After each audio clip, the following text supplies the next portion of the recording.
Në këto rrethona, me qëllim që vendit të japin presidentri, që institucionet mos kenë nevojë për një rilegjitimim të tyre përmes një procesi të ri zgjedhor, nga i cili ka fare pak muaj që kemi dalë tashmë, ofruam edhe 2 propozime tjera, ku së paku për njërin prej tyre ka konsenzus shoqëror për atë që përfaqëson. Si kandidate nxorëm 2 gra, profesoreshën Hatixhe Hoxha dhe doktoreshën Feride Rushiti. Kur zonja Feride Rushiti nderohej e nominohej për çmime prestigjioze dhe ndërkombëtare, shumë deputet opozitar mburreshin me të përmes postimeve në rrjetet sociale. Besoj që i keni pa dhe ju, duke lavdruar Feride Rushitin, deputetet aktuale të Kuvendit Republikës.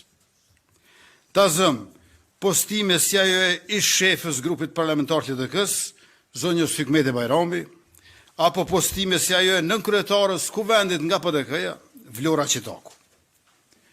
PDK, lere që nuk u mjaftua me refuzimin e pozitës së kryeparlamentarit, si ofert nga ne, por sot doli pikrish përmes Vlora Qitaku duke kërkuar tërheqjen e zonjës Rushiti nga kandidimi.